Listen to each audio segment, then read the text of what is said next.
ভালোবাসার বাংলাদেশ। রাত 11টা এবং বৃহস্পতিবার আপনাদের জন্য আমাদের বিশেষ আয়োজন ভালোবাসার বাংলাদেশ। সবাইকে স্বাগত জানাই যারা এই মুহূর্তে ঢাকা FM 90.4 টিউন করে রয়েছেন। আজও তার ব্যতিক্রম হবে না। আজও আমাদের সঙ্গে একজন অতিথি থাকছেন এবং থাকছেন আমাদের সবার প্রিয় গুরু এহতেশাম। আগামী এপিসোডে অথবা ভালোবাসার বাংলাদেশের এই আয়োজনে আগামীতে যারা আসতে চান, আসতে আগ্রহী, আমাদের সঙ্গে যোগাযোগ করুন। আমাদের যোগাযোগের ঠিকানা SMS এ জানাতে পারেন আপনি আগ্রহী। 16260 এই নাম্বারে একটা SMS করলেই আপনার মেসেজটি আমরা পেয়ে যাব। অবশ্যই শুরুতে টাইপ করবেন গুরু, GURU, গুরু। এরপর আপনার নাম, এরপর আপনার লোকেশন, তারপর আপনার ফোন নাম্বারটি টাইপ করে পাঠিয়ে দিন 16260 এই নাম্বারে। আর হোয়াটসঅ্যাপ নাম্বারে আপনি যোগাযোগ করতে পারেন। সেক্ষেত্রে হোয়াটসঅ্যাপে আপনার গল্পটি আপনি লিখে আমাদের সঙ্গে শেয়ার করতে পারেন। একইভাবে ফেসবুকে ইনবক্সে আপনার গল্পটি আমাদের সঙ্গে শেয়ার করতে পারেন। আমাদের মধ্যে উপস্থিত হয়েছেন আমাদের সবার প্রিয় গুরু এহতেশাম। আমরা সরাসরি চলে যাচ্ছি আমাদের আজকের আয়োজনে। আজকের গেস্ট উপস্থিত, গেস্টকে সাথে নিয়ে আমরা অনুষ্ঠানের মূল পর্বে যাচ্ছি। আপনাকে দারুণ ভালোবাসা এবং অনেক শ্রদ্ধার সাথে স্বাগত জানাচ্ছি আজকে আমাদের আয়োজনে। আসসালামু আলাইকুম। ওয়ালাইকুম আসসালাম। আমার বাড়ি সোনারগাঁ, নারায়ণগঞ্জ। তার মানে তো আপনিও তো তাহলে ওই ঝামেলার মধ্যে পড়ছিলেন না? আমিও কিন্তু ওই রাস্তা দিয়ে আসছিলাম, কাঁচপুর ব্রিজের ওখানে দীর্ঘক্ষণ বসতে হয়েছে। পরে আপনি আসতে পেরেছেন কিভাবে আমি জানি না, বাট আমি ভেতর দিয়ে ওই গলি পথ দিয়ে, ওইটা এলাকার নাম কি 12 দিয়ে সামথিং এরকম, তারপরে এইভাবে আমি ঘুরে ঘুরে এসেছি। আমি ওদিক দিয়ে আসেনি, আমার জব করি মদনপুর, ওইখান থেকে স্টপ কোয়ার্টার থেকে বাইক নিয়ে এসেছি। তো ফাইনালি কি ওই রাস্তাটা কি খুলেছে? আমাকে তো ফিরে যেতে হবে মাঝরাতে। হ্যাঁ, বেতে খুলছে, কিন্তু আচ্ছা খুলছে, যাক তাও ভালো। আমি সরি যে এই ফাঁকে আমার নিজের কিছু তথ্য নিয়ে এলাম, কারণ রাত বিরাতে যখন অনুষ্ঠান শেষ করব মাঝরাতে আমাকে আবার ফিরে যেতে হবে। জি, আপনি আপনার জীবনের কথা শুনতে চাই, প্লিজ বলুন। আমার বাপ নাই, একটা মা আছে, আর আমার একটা ছোট ভাই আছে, IS সেকেন্ড ইয়ারে পড়ে, আর আমার একটা বাচ্চা। ওকে। তো আমার ছোটবেলা থেকে আমার আব্বু মারা গেছে, প্রায় 7 বছর যখন, তখন আমার আব্বু মারা গেছে। তখন আমার বাচ্চা তারা, মানে যখন আমার আব্বু মারা যায় তখন জায়গা সম্পত্তি সব লিখে নিয়ে গেছে। তো এখন বর্তমানে আমরা এক পর্যায়ে আমাদের এরকম পর্যায়ে, তো যাই হোক, আমরা ওইখান থেকে ছোট থেকে বড় হয়েছে অনেক কষ্টে। আমার ভাইটা এখন বর্তমানে পড়াশোনা করে পাশাপাশি একটা কাজ করে, আমিও একটা কাজ করি।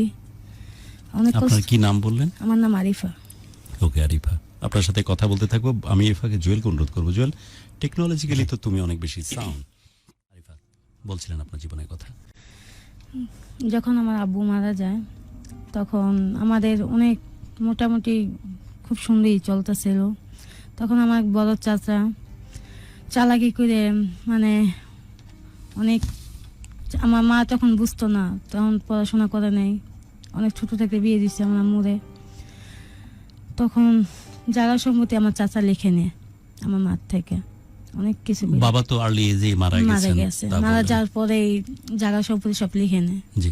তখন আমার মা কি করবে, তখন আমাদের ভাই বোন নিয়ে আমার নানির বাসায় আসে। তো আমার 3 মামা আর আমাদের খালা, আমার নানা নানি এখনো আছে দুনিয়াত, আল্লাহ তাকে হেদায়েত দান করুক, তাদের জন্য আমরা এখন দুনিয়াতে আছি।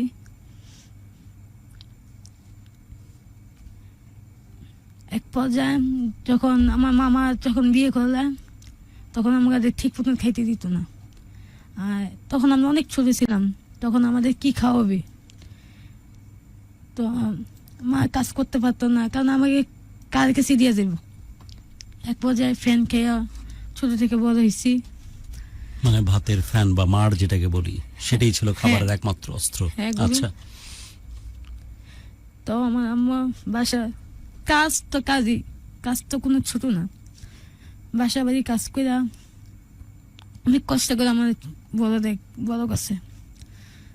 তো আমি পড়াশোনা করতাম, আমার ছোট ভাইও তখন অনেক ছোট, আমি যা একটু বড়, আমার ছোট ভাই অনেক ছোট।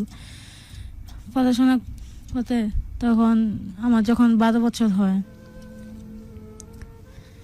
তখন আমার খালাতো ভাইয়ের সাথে আমার হাজবেন্ড পরিচয় হয়। হওয়ার পরে তখন আমার অনেক ছোট থাকতে আমার আম্মু আমাকে বিয়ে দেয়। মানে এক হিসাবে জোর করে বিয়ে করছে আমার হাজবেন্ড। আমার আম্মা দিতে চায় না এত দূরে, কারণ আমার বাড়ি হচ্ছে ঢাকা আর ওর বাড়ি হচ্ছে যশোর। ওকে, এটা তো সম্ভব না, এটা তো অসম্ভব। আমার অলরেডি বিয়ে ঠিক হয়েছিল কুমিল্লা। ওইখান থেকে আমার জানি না কিভাবে আমার হাজবেন্ড আমাকে জোর করে নিয়ে বিয়ে করছে। যাই হোক, বিয়ে করার পরে আমার শ্বশুর বাড়িতে নিছে, নেওয়ার পরে কয়েক মাস যাই ভালো কাছে, তখন আমার শ্বশুর শাশুড়ি আমার হাজবেন্ডকে চাপ দেয় টাকার জন্য। তখন আমার আম্মু তো একা আমার হাতে সব কিছু করছে। আমার আম্মু থেকে 3 লাখ টাকা চাইছে। যাই হোক, আমার নানির বাড়ি থেকে জায়গা যেভাবে হোক ম্যানেজ করে 3 লাখ টাকা দিচ্ছে। 3 লাখ টাকা পরে দেওয়ার পরে তাকে বাইরে পাঠিয়েছে। এখন বাইরে গিয়ে আমার সাথে কোনো যোগাযোগ করে না। আমার 3 লাখ টাকা কালেক্ট করলেন অনেক কষ্ট করে। এমনি তো অনেক- আপনাদের পরিবারের অর্থনৈতিক অবস্থা খারাপ, যেটা বলছিলেন। আপনারা বহু কষ্টে ভাতের মাড় খেয়ে এভাবে নিজেকে মানুষ করা, বিয়ে করার পর টাকার জন্য চাপ দেয়, ফাইনালি 3 লাখ টাকা সংগ্রহ করে দেন এবং সেই 3 লাখ টাকা দিয়ে সে বিদেশ যায়, তাই তো? হ্যাঁ। তারপর কি যোগাযোগ করে না আর? না, এক পর্যায়ে আমার শ্বশুর শাশুড়ি আমার হাত থেকে মোবাইল নিয়ে গেছে। তখন আমার বাচ্চা 3 মাসে পেটে। তো যখন শুনছে আমার বাচ্চা পেটে, তখন আমার দেবরে অনেক চেষ্টা করছে বাচ্চাটা নষ্ট করছে আমার ছেলেকে। এক পর্যায়ে কলা সিলকা দিয়েছে আমার দরজার সামনে, আমি পিছলা খেয়ে পড়ে গেছি। যাতে করে পেটের বাচ্চা যেন নষ্ট হয়ে যায়। গুরু, আমার বাচ্চাটা অল্পতে বেডিং হচ্ছে, আমার কেউ ধরে না। এক পর্যায়ে আমার পাশের বাড়ি এক চাচি খবর শুনে তাড়াতাড়ি আমার হসপিটালে নিয়ে আসে। আর যদি 5 মিনিট যদি লেট হতো, অথবা আমি বাচ্চাকে বাঁচাতে পারবো না।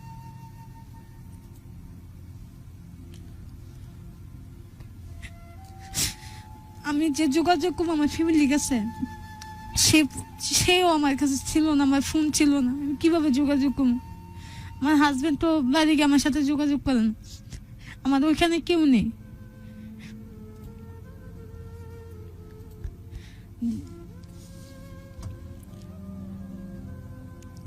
যাও, অনেক কষ্ট করে আমার ওই চাচি, আমি জানি না চাচিকে আমি কিভাবে করবো।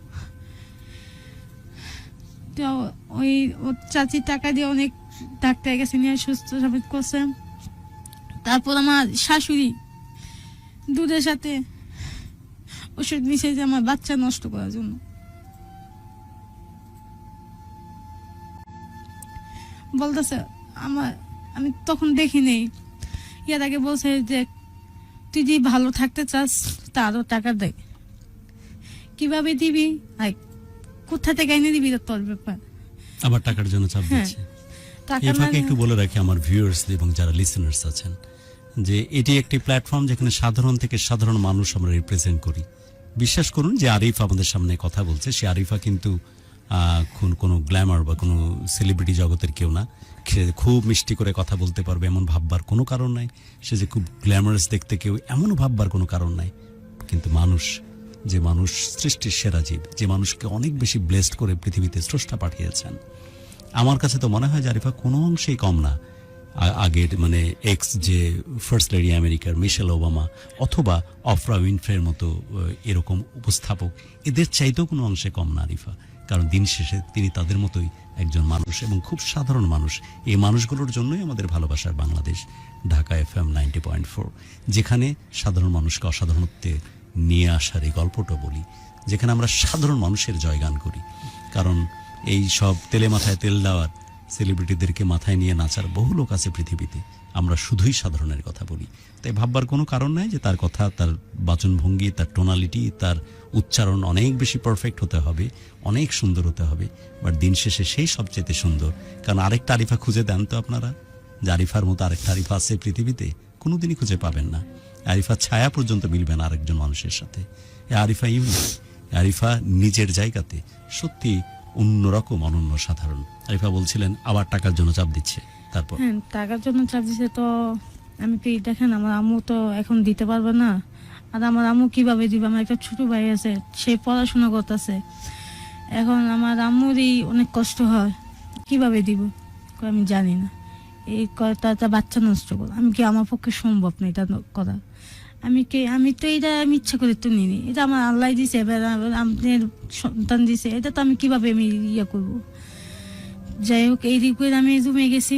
রুমে যাওয়ার পরে আমার নিচে চোখে যায় আমার আপন আমারই তো পথ, একটা বাইরের মেয়ে, সেই রক্ত টান কিভাবে তার আমার শাশুড়ি তার নাতিকে নষ্ট করতে চায়। আমি এদিকে অবাক যে আমার জীবনে আমি বা মারা গেলে সমস্যা নেই, আমার মায়ে হয়তো বা কাঁদবে সারা জীবন, কিন্তু সন্তান তো তাদের, রক্ত তো তাদের, কিভাবে এইটা কি সম্ভব। যাই হোক আমি দুধটা খাইনি, আমি ফালাই দিছি। আমার ফালাই দেবর আমার শাশুড়ি এমন আমার দেবর তো মাহারাম আছে, এমন আমার দেবরের চাইছে আমার পেটে লাথি দিতে। আমি উদ্দেশ্য বাচ্চা নষ্ট করা। হ্যাঁ, তো আমি সরে গেছি। আমি নিজে আমার অনেক মায়ের দূর গেছে। তারপর আমার পলায় আমার আম্মুর কাছে ফোন দিছি, আম্মু তুমি আমার দেশে নিয়ে যাও। মাকে কি হয়েছে, আমি কি কিচ্ছু না, তুমি আমার দেশে নিয়ে যাও, কি হয়েছে না হয়েছে তুমি আমাকে জানতে চাই না, তুমি যত তাড়াতাড়ি সম্ভব তুমি আমাকে নিয়ে যাও, পরে যা বলে দে বলবো। তোমার আম্মু কান্তাছে আমার কথা শুনে, যে মা তোর এত কষ্ট করে বিয়ে দিছি টাকা পয়সা দিয়া, এখন তোর মুখটা এরকম কে। আমি মা কিছু অনেক তুমি আসো, আমি এই করে থাকবো। ফোনটা গাইতেছি, আরেকদিন রাস্তার এক লোক যেতেছে ওই মোবাইলটা নিয়ে, কারণ আমার হাতে মোবাইল নেই, বাড়ি থেকে মোবাইল যে চাবো সেটা আমার পক্ষে সম্ভব না, আর দিব না ফোন চাইলে। তো আমার আম্মু 2 দিন পরে আসে, প্রায় অনেক কষ্ট করে, মানে আমার 5 চাচা শ্বশুর, আমার শ্বশুর নিয়ে।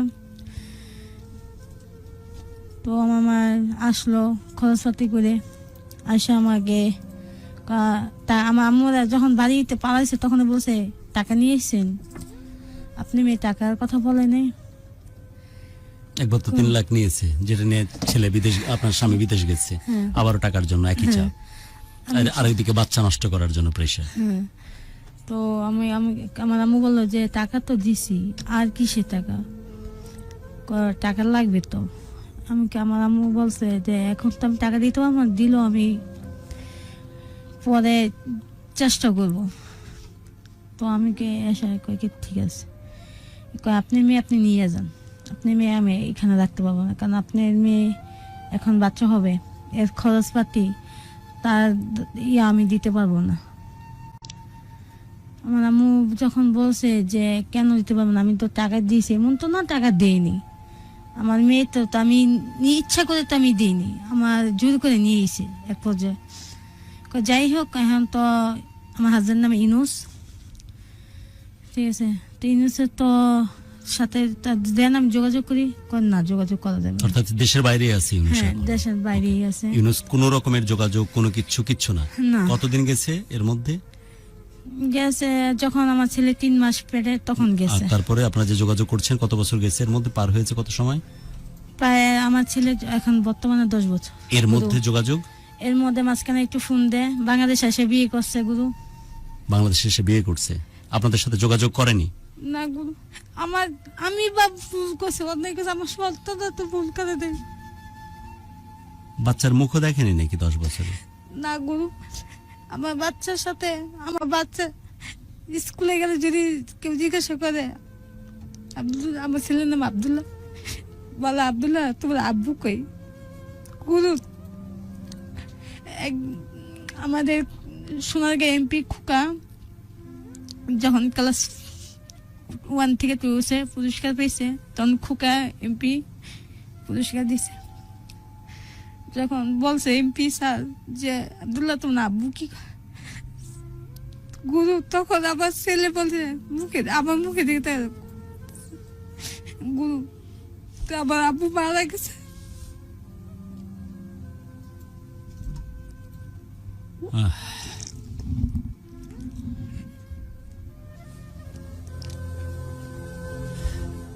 আমরা একজনকে নিই।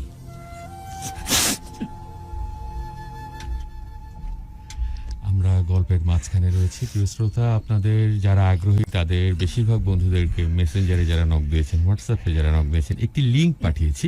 এটা স্ট্রিমইয়ার্ডের লিঙ্ক। এটাতে ক্লিক করলেই যুক্ত হতে পারবেন সহজেই। আমরা দেখতে পাচ্ছি অনেকেই যুক্ত হয়েছেন, আমরা তাদেরকে একটু দেখতে চাই। আমরা গল্প থেকে একটু দূরে যাই, দূর থেকে যেসব বন্ধুরা জয়েন করেছেন। আসসালামু আলাইকুম। আসসালামু আলাইকুম। ওয়ালাইকুম আসসালাম। জি, স্বাগত জানাচ্ছি আপনাকে ভালোবাসার বাংলাদেশে। জি গুরু, আমি অনেক হ্যাপি যে আমি আপনার সাথে কথা বলতে পারছি। জি, আপনি কে বলছেন, কোত্থেকে বলছেন? আপনার ছোট্ট করে পরিচয়টা একটু যদি দেন। জি, আমি গুরু, আমার নাম শাকিল চৌধুরী, আমি মুন্সিগঞ্জ জেলা পুলিশে আছি। ওকে, আমার হোম ডিস্ট্রিক্ট নরসিংদী। শাকিল ভাই, আমাদের অনেক শ্রদ্ধা। আমার মনে হয় ডিউটিতে আছেন। আপনার পোশাকটা ক্যামেরা জি, থেকে জি। একটু দূরে থাকেন, আমি দেখে শান্তি পেতে চাই। আমার অনেক শ্রদ্ধা, স্পেশালি এই কোভিড কালীন সময়ে আপনারা যেভাবে নিজের জীবনের মায়া বিপন্ন করে মানুষের জন্য চেষ্টা করছেন। এবং আমি ক্যাটাগরিক্যালি বলতে চাই, গত বছর যখন লকডাউন মার্চে শুরু হয়, বিশ্ব যখন এই রোগটার সাথে একেবারেই পরিচিত ছিল না, তখন সব পেশার মানুষ, specially doctor, nurse, support staff, lab technicians, এরা তো বটেই, কিন্তু এদের সাথে সাথে কিছু ক্ষেত্রে আরো বেশি মাত্রায় বাংলাদেশ পুলিশের এই যে সদস্যরা রাস্তায় নেমে কোনো রকমের প্রোটেকশন গিয়ার নাই, তারা জানেই যে যে কোনো সময় মারা যেতে পারে, কারণ এই রোগটা সম্বন্ধে পরিপূর্ণ ধারণাও ছিল না। কিন্তু আপনারা সামনে থেকে কি চমৎকার ভাবে নেতৃত্ব দিয়েছেন। অনেকগুলো, ওই সময় আমি যে 1 মাসের মধ্যে 100 জন পুলিশ সদস্যকে আমরা হারাতে দেখেছি, 10,000-এর উপরে মানুষ আক্রান্ত হয়েছিল। সো অনেক শ্রদ্ধা আপনাদের জন্য, অনেক শ্রদ্ধা। বাংলাদেশে মানুষ অনেকেরই হয়তো কন্ট্রোভার্সি আছে, that is the another debate, but Covid কালীন, করোনাকালীন সময়ে বাংলাদেশের গর্বিত পুলিশ সদস্যদের যে ভূমিকা, সেটি শ্রদ্ধার সাথে জাতি সবসময় স্মরণ করবে। আপনারও বাচ্চা আছে, আপনারও পরিবার আছে, তারপরে সবকিছুকে ছাপিয়ে এভাবে মানুষের পাশে থাকার জন্য, দেশের পাশে থাকার জন্য অসম্ভব রকমের ভালোবাসা। যে গুরু, দোয়া করবেন যাতে সব সময় জনগণের পাশে থাকতে পারি এবং জনগণকে উপকৃত করতে পারি, এ দোয়া চাই। আমিও দোয়া করি আপনার পরিবারের জন্য, আপনার বাচ্চার জন্য, সবার জন্য দোয়া রাখি। আর নিজের যত্ন নেবেন, নিজেকে একটু সতর্ক রাখার চেষ্টা করবেন। ডেল্টা ভ্যারিয়েন্ট খুবই রিস্কি, খুব বড় রকমের সমস্যা হচ্ছে। চাই যে আপনারা ভালো থাকুন। আর এই যে সাধারণ মানুষজন, আপনি যেহেতু ল এনফোর্সমেন্ট এজেন্সির একজন সদস্য, আপনার কাছে করজোড়ে মিনতি করছি, এই আরিফাদেরকে একটু দেখে রাখবেন আপনারা। এই সাধারণ মানুষের যাওয়ার একেবারেই জায়গা নাই। এই যে মেয়েটা ছোটবেলা থেকে মার ভাত খেয়ে মানুষ হয়েছে, 3 লাখ টাকা অলরেডি যৌতুক নিয়ে বিদেশ গেছে, আবার টাকার জন্য চাপাচাপি করতেছে। 10 বছর হলো সন্তানের বয়স, এখন পর্যন্ত বাবা তার চেহারা দেখেনি বা নিজেও সন্তানের চেহারা দেখেনি। এক পর্যায়ে ফার্স্ট থেকে যখন প্রথম ক্লাস 1 থেকে 2 এ উত্তীর্ণ হয় ছেলে, ভালো রেজাল্টের জন্য পুরস্কৃত হয় সেখানকার এমপির দ্বারা। এমপি যখন জিজ্ঞেস করে তোমার বাবা কোথায়, কষ্টে বাচ্চাটা মায়ের দিকে, মুখের দিকে ফ্যালফ্যাল করে তাকিয়ে থাকে। এক পর্যায়ে বলে আমার বাবা মারা গেছে। সো এই পরিস্থিতি থেকে পরিত্রাণ দেওয়ার এই সাধারণ মানুষজনের কেউ নাই। আপনারা ল এনফোর্সমেন্ট এজেন্সির মধ্যে আছেন, প্লিজ একটু এই ধরনের মানুষগুলোকে দেখে রাখার চেষ্টা করবেন। আমাদের জন্য করজোড়ে মিনতি আমাদের পুরো বাংলাদেশের পক্ষ থেকে। যে গুরু, সর্বোচ্চ চেষ্টা থাকবে। জি, আমরা তো জনগণ দিয়ে তো আমরা। একদমই তাই। অসম্ভব শ্রদ্ধা আপনার জন্য, অনেক ভালোবাসা। আমি গর্বিত বোধ করছি যে আপনার মতো একজন মানুষ আমাদের সাথে কানেক্টেড হয়েছে ভালোবাসার বাংলাদেশে। ভালো থাকবেন, অনেক দোয়া আপনার জন্য।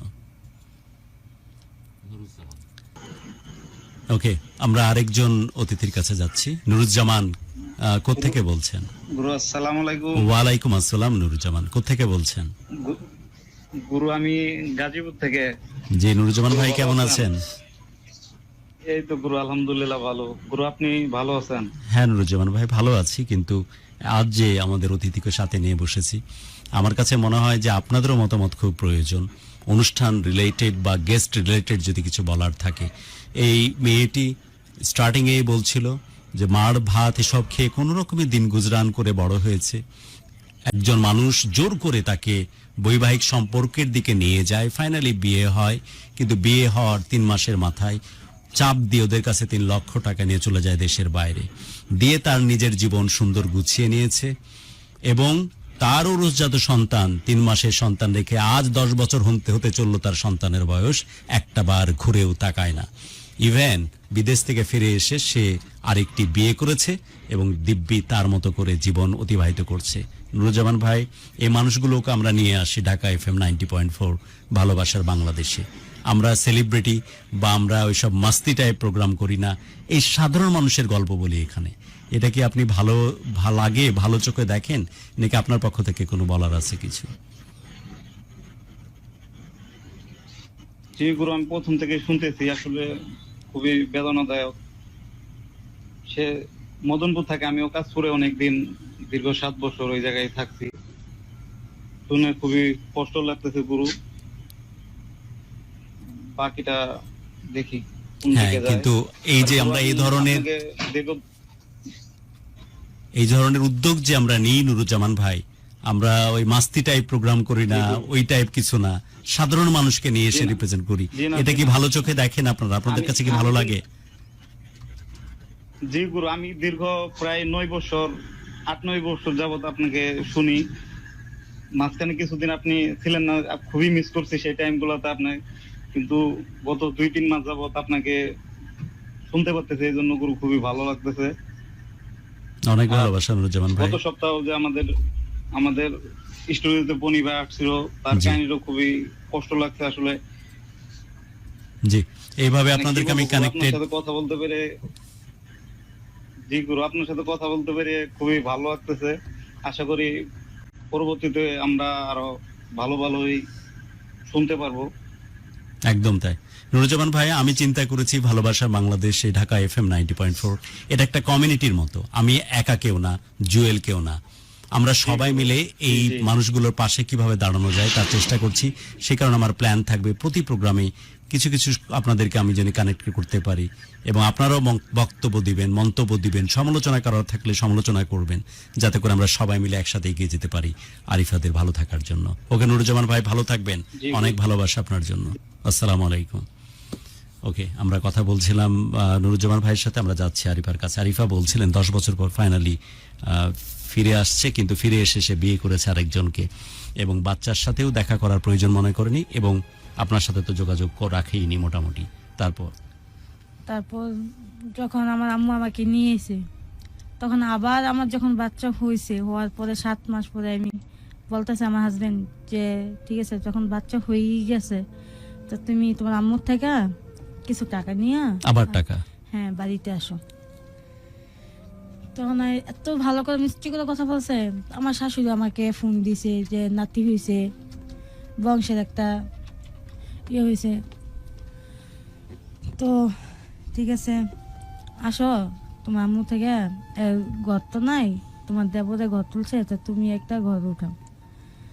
তখন আমার আম্মু বললো যে মেয়ে সুখের জন্য হয়তোবা করতে হবে।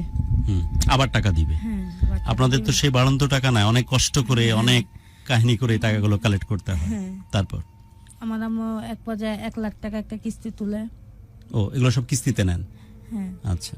কিস্তিতে নিয়ে আমার নিয়ে যায়, নিয়ে যাওয়ার পরে আমার আম্মু টাকা দেয়, আমার শাশুড়ি হাতে দেয়, সাথে সাথে আমার দেবর আবার টাকা দেয় আমার দেবরের হাতে দেয়। তারপরে আমার আম্মু যেদিনকে গেছে ওই পরের দিনেই সকালে গাড়িতেছে, থাকবে না, আমাকে দিয়ে এসছে। তারপরে তো আমার ছেলে 7 মাস, তখন আমার ছেলে বুকে দুধ পায় না, হালকা দুধ খাওয়া, তো আমার আম্মু 2টা দুধের ডিব্বা কিনে দিয়েছে, মানে আমার যাবতীয় টুকটাক জিনিস দিয়েছে।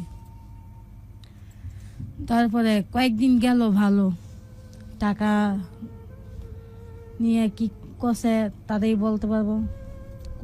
কয়েক মাস গেল ভালো, যাওয়ার পর আবার অত্যাচার শুরু করছে। উদ্দেশ্য টাকাই, শুধু উদ্দেশ্যে শুধু টাকা। এক পর্যায়ে আমাকে শেষ পর্যন্ত আমাকে এরকম মানে আমার ভাসুর চাচা শ্বশুরের ছেলে মেয়ে যা আছে সবাই রাত্রে প্রায় শুধু হঠাৎ কেউ কোনো কথা নেই বাতি নেই আমার রুমের থেকে ভাই কইরা মারা শুরু করছে। মানে কেউ যে ফিরেবো সেই ব্যক্তিও নেই। কে মারতেছে? আমার ভাসুরেরা, আমার দেবরেরা, সবাই একসাথে? সবাই একসাথে। আমার শ্বশুরও, কারণ কারণ আমার রাখবে না বাড়িতে। ও টাকা নেবে বাট বের করে দিবে। হ্যাঁ। আচ্ছা, তো মায়ের দূর করে আমার ছেলেরে এক পর্যায়ে আমার ভাসুরে মানে ছোট চাচা শ্বশুরের ছেলে আমার মানে ছেলেটা আমার খাটের মধ্যে বসাইছিল, থাপাটা চিলের মতন যেমন একটা চিল আইসা তোমার ছেলের থাপাটা নিল না, বলতেছে তুই এই কাগজটা আমাদের সিগনেচার দে না তোর ছেলেকে মেরে ফেলবো। ছেলেকে মেরে ফেলবে? বয়স কত ছেলের? তখন ছেলের 9 মাস। 9 মাসের বাচ্চাকে চিলের মতো থাবা দিয়ে নিয়ে আসলো, হ্যাঁ। নিল। আচ্ছা, তখন বললো যে এই কাগজটা আমাদেরকে সিগনেচার দে। আমি যে কেন? দিবি না তোর ছেলে আর পাবি না।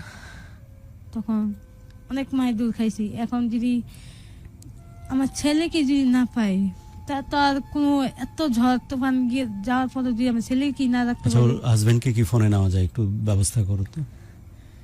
তো আমি তারপর আমি সিগনেচার দিছি। হুম। সিগনেচার দেওয়ার পরের দিন সকালে আমার শাশুড়ি আমাকে গাড়িতে উঠাই দেওয়া যায়। আমার গুরু আমার এরকমভাবে মাছ আমি হাঁটতে পারি না। আমি যে একটা প্রশাসনের কাছে যাব বা কি কিছু যাব, এলাকার লোক সব হেগাতে, সবাই হেগে পক্ষে। আমার পক্ষে যে একটা কথা বলবো সেরকম না।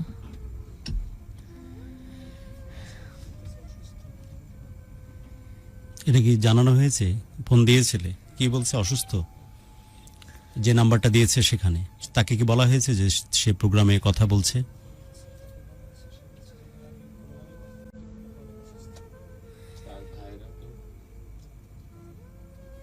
ওদের ভাইদের কারো নাম্বার আছে কি? না গুরু, অলরেডি একবার বলেছো, আরেকবার বলো। হ্যাঁ, বা আমাদের কমন ফোন থেকেও ফোন দিতে পারো, যাতে করে এখান থেকে আমিও করতে পারি। হয়তো গালিগালাজ করবে, আমাকে করুক, অসুবিধা নাই, বাট আরেকবার পরিষ্কারভাবে জানাই যে এই সুযোগটা সে নিতেই পারে, যেহেতু আমরা চাই যে মিডিয়াতে বোধ পক্ষেরই যেন কথা বলার সুযোগ তৈরি হয়, যাতে করে পরবর্তীতে তারা বলতে না পারে যে তাদেরকে কথা বলার সুযোগ দেওয়া হয়নি। সে কোথায় আছে এখন? দেশে না দেশের হ্যাঁ বাইরে? দেশে আছে বর্তমানে। বড় যে স্টুডিও থেকে কমিউনিকেট করার চেষ্টা করা হচ্ছে, ফোন ধরেন এবং আপনার যদি কিছু বলার থাকে বলেন। তারপর আপনি বলছিলেন যে মারধর করে আপনাকে বের করে দিল। হ্যাঁ, তারপর তারপর আমার সিগনেচার রাখলো। মানে এরকম পর্যায়ে আমার মা দূর করছে যে আমি হাঁটার মতন না। তারপর আমার ছেলেকে নিয়ে এক কাপড়ে চলে আসি। যখন গাড়িতে ঢাকার ভিতর ঢুকবো, ওই নাম্বার যদি এই ফোন থেকে দাও তাহলে স্পিকারে এখানে দিতে পারো, কি বলে দেখি। জি, তারপর আমার সাথে এক ভাইয়া বসে আসলাম, কি ভাইয়া একটু ফোন দিবেন, আমি আমার আম্মুর সাথে কথা বলবো। আপনি গায়ে তুলছেন, আপনি আমার সাথে কথা বলেন, আমি কি না ভাইয়া। তো ভাইয়া আমার কথা শুনে ফোনটা দিচ্ছে। আমি আম্মু আমি কাপ তুলে আসো, আমি আসতেছি। কর্তিক তুই আসতেছ মানে? আমি কি তুমি আসো। গুরু যখন ঘাপ তুলে আসে না, আমি তখন আরেকবার ফোন দিই, আম্মু তুমি কই? আমি তো স্ট্যান্ডে আছি, তুই কই? আমি কি কাউন্টার এখানে দাঁড়িয়েছি। গুরু আমার অবস্থা দেখে আমার আম্মু চোখের পানি ছেড়েছে। আমার ছেলেটা সুন্দর মানুষ, এমন এক চর দিছে আমার ভাষায় 5টা আঙ্গুল। ওই 9 মাসের বাচ্চাকে?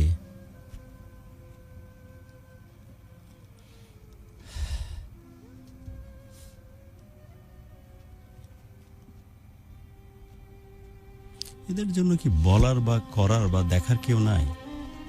যারা তদবির করার ক্ষমতা রাখে না, যারা স্পিকার দাও।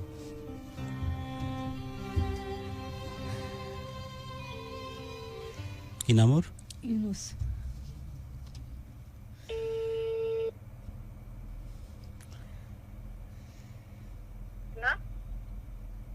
হ্যালো, আর ওয়াইফ।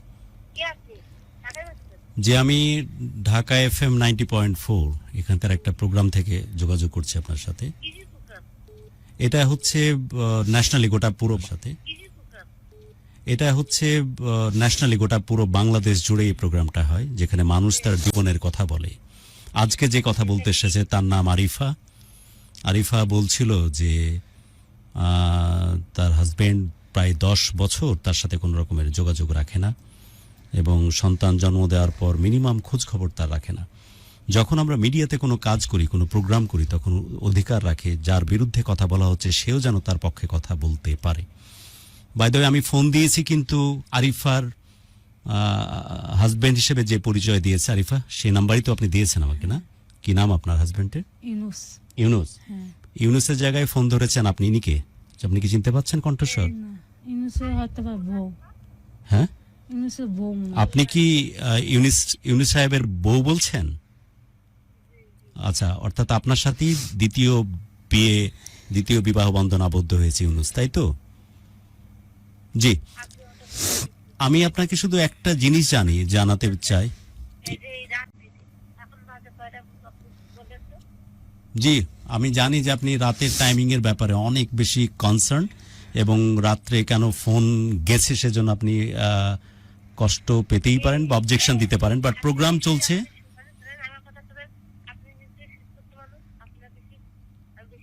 না না, শিক্ষার প্রসঙ্গ এখানে না, এখানে অধিকারের প্রশ্ন।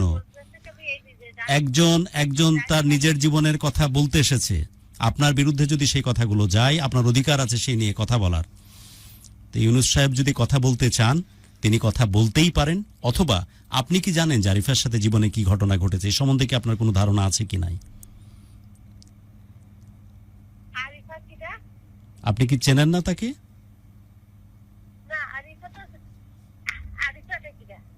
কথা বলেন, আপনি চিনতে পারি কি দেখেন তো। আমি ইউনুসের বউ। আপনি কি জানেন? আমার বাড়ি ঢাকা থেকে বলছি। ঢাকা থেকে বলছি। ইউনুসে কি বলে নাই যে প্রথম বিয়ে করছে?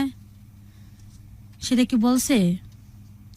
না বলি বিয়ে করছে। অথচ আমি যতটুকু জানি, না বলে তো বিয়ে করার ইয়া না। আর তো মিথ্যা কথা না যে। আপনি নাম্বারটা একটু দেখেন, এই নাম্বারটা কি ইউনুস সাহেবের নাম্বার? হ্যাঁ, ভালো করে দেখেন। হ্যাঁ। হ্যাঁ, ইউনুস সাহেব কি আমাদের সাথে কথা বলবে আজকে স্টুডিওতে? উনি কি কথা বলতে চায়? ইউনুস সাহেব কি কথা বলতে চায় আমাদের সাথে? না, ইউনুস সাহেব কি, এই নাম্বারটি কি ইউনুস সাহেবের কিনা সেটা আমি জানতে চাচ্ছি। ইউনুস সাহেব কি কথা বলতে চায়?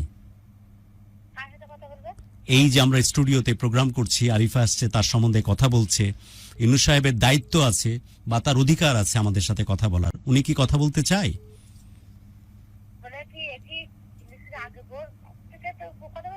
হ্যাঁ, সে কি কোনো বিষয়ে কথা বলতে চায়? কারণ সে তো তার বিরুদ্ধে অনেক বিষয় নিয়েই কথা বলছে, যে সে দিনের পর দিন আমার সাথে যোগাযোগ করছে না, আমার খোঁজ খবর নিচ্ছে না, আমার সে বিবাহিত স্বামী।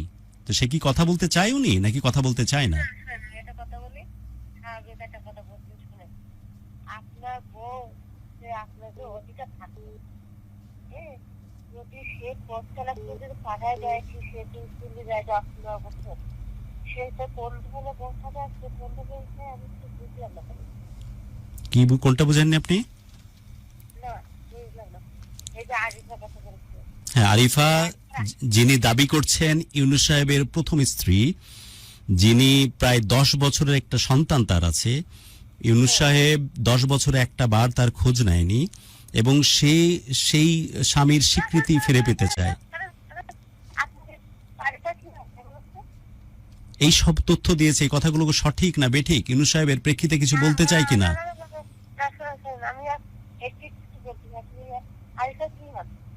আমি কে হই? আমি কেউ হয় না। আমরা প্রোগ্রাম করি, যে প্রোগ্রামে যে কোনো মানুষ বাংলাদেশের, বিশ্বের বিভিন্ন কর্নার থেকে আমাদের প্রোগ্রামে আসে, এবং মানুষ আমাদের প্রোগ্রাম শোনে এবং দেখে, গোটা পৃথিবী ছড়িয়ে যায় এই প্রোগ্রাম। এটা আরিফা দেয়া নাম্বার। আরিফা, এই নাম্বার সঠিক তো? হ্যাঁ। এবং আপনি তো স্বীকার করলেন যে ইউনুস সাহেবের নাম্বার। মাঝে মাঝে কথা বলে, ফোন দেয়। ওকে, আপনাকে শোনেন, আপনাকে এই সুযোগটা করে দেওয়ার দায়িত্ব আমাদের। আমরা যখন মিডিয়াতে কোনো কাজ করি, তখন দুই পক্ষকে কথা বলার সুযোগ করে দিতে হয়। এটা আমাদের নিয়ম সিদ্ধ একটা ব্যাপার। সেই কারণে ফোন দিয়েছি। না সেই আপনারা চাইলে কথা বলতে পারেন, না চাইলে কথা নাও বলতে পারেন, কিন্তু আমি প্রথম থেকে শুনেন ভাই, আপনি রাখবেন না। না, আপনাকে রাগ বিরাগের কিছু নাই, আপনার সাথে আমার কোনো সম্পর্ক নাই, বা আমার সাথে আত্মীয়তার কোনো সম্পর্ক নাই। এই মেয়েটিকেও এই নাম্বারটা, এই যে এই নাম্বারটা এই নাম্বারটা কি আরেকটার সাথে কথা হয়? হ্যাঁ, কথা হয়। আপনি আরিফার সাথে কথা বলুন, কি হয় আর হ্যাঁ, কি মাঝে হয় না। মাঝে কথা হয়, ফোন দেয়। এবং এই নাম্বারের যিনি মালিক তিনি কেন কথা বলছেন? কি বলে আপনারা? আপনার সাথে কথা বলে, আমার ছেলের সাথে কথা বলে, কিন্তু আমার আপনি তো আপনার পরিবারের খোঁজটাই ফাঁকে নিয়ে নিচ্ছেন যে আপনাকে বাদ দিয়ে পূর্বতন স্ত্রীর সাথে কথা বলছে, সম্পর্ক করছে কিনা, আপনি তো ওই ধান্দায় আছেন। ওইগুলো বাদ দিয়ে অ্যাকচুয়াল কোনো তথ্য দেওয়ার আছে কি, যে কথাগুলো আরিফা বলছে এই প্রেক্ষিতে আপনার কোনো কিছু বলার আছে কিনা সেটা বলুন। না গুরু, আমার দায়িত্ব মিডিয়াতে থেকে দুই পক্ষকে কথা বলার সুযোগ করে দেওয়া। নাই, এখন কি বলছেন? কি আসলে লিখতে পেরেছি, কথা বলতে পারছেন না না? না না, আসবে বা না আসবে এটা আপনার এবং তাদের ব্যাপার, ইউনুস এবং আরিফার ব্যাপার। আমি বলছি যে আমরা মিডিয়াতে যেহেতু কথা বলার সুযোগ করে দিই মানুষকে, আরিফা যদি একতরফা বলে, মিথ্যাও তো বলতে পারে, ভুলও বলতে পারে। আমাদের দায়িত্ব না দুই পক্ষকে জানিয়ে দেওয়া যে ভাই এইসব কথা বলতেছে, আপনাদের যদি কিছু বলার থাকে বলেন। সে কারণে না তাকে ফোন দেওয়া। এই আরিফা, আপনি কি আমাকে চেনেন? কখনো দেখেছেন সামনাসামনি?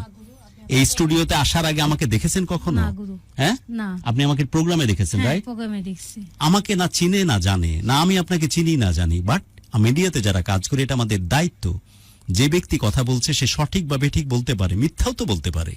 তাই যার সম্বন্ধে কথা বলছে, একটা কথা বলছিলেন, জি প্লিজ বলুন। ওই যে বললো না ও খোঁজে রাখেনি, খোঁজ রাখেনি? খোঁজ রাখেছিলেন। রাখিছিল, হ্যাঁ এই যে রাখিছিল বলছেন, এখান থেকে শুরু করেন। একটা কথা বলি, ভাই আমার কথা একদম আপনি এখন বলবেন, আমি আর একটা কথা বলবো না, সাউন্ড একটু জোরে দাও। এখন এখান থেকে শুরু করেন যে কি হয়েছিল ঘটনা, যতটুকু আপনি জানেন বলেন বলেন বলেন। সে আরিফা থেকে বিয়ে হয়েছিল, এবং যে পাশে রাস্তা গেছে সে দিতে গেছিল, তাই তো? দিতে যাইয়ে তার খাওয়া দেখ তোমাদের সব কিছু দিচ্ছিল, তার বাড়ি রেখে দিচ্ছিল। ওই দুদিন অত্যন্ত সেলাই ফেলে বাড়ি তুলেছে, দুদিন অত্যন্ত বাড়ি সেলাই ফেলে বাড়ি তুলেছে। আমার শ্বশুর শাশুড়ি থেকে অনেক চাপ আসলে আরিফার পক্ষে, যে তুমি দুদিন অত্যন্ত বাড়িতে সেলাই খাও, এই যেটাই একটা বউ মনে করেন, আপনার বউ যদি সেলাই ফেলে আসে আপনার সাথে কি কেউ অভিযোগ করবে না? কি করেছিল ওই কথাটা বুঝতে পারেন, একটু আস্তে আস্তে বলবেন। আপনি উদাহরণ দিচ্ছিলেন যে আপনার বউ যদি, এরপরে কথাটা বুঝিনি, বলেন। আপনার ঘরের বউ যদি কলাই চলে যেত, রাত্রি দিনই মানে যদি কলাই ফেলে চলে যায় অন্য কোনো ছেলের সাথে বা কিছু এরকম? আচ্ছা। সেই সাক্ষর থাকবে না যে এ ভাই তো বড় অমুক গাড়ি দিতে আসলো, অমুক গাড়িতে দিতে আসলো,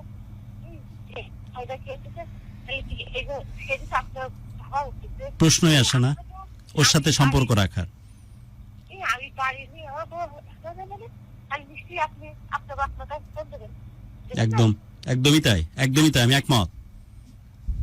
আপনি তো ফোন করবেন, এমা এ আপু আমার বউ অভিজ্ঞতা খেলবে, আমার বউ বাড়ি নেই খেলবে, আমি যে বউ বাড়ি খেয়েছি সে বউ হেলানা খেলবে, এটা তো আপনি শুনবেন না? আপনি আমার বাচ্চার কাছে শুনবেন? একদমই তাই, আপনি ঠিক বলছেন। আপনি বলে যান আপনার মতো করে, যেগুলো বলার বলেন, যতটুকু জানেন। আমি সায় দিচ্ছি, প্রত্যেকটা কথার পিছনে হু আছে, আপনি আগান, বলুন।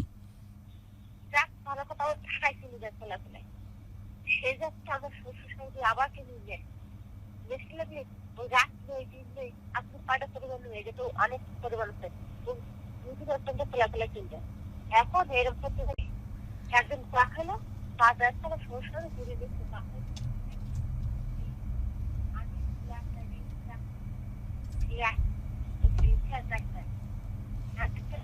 হাতাই দেয়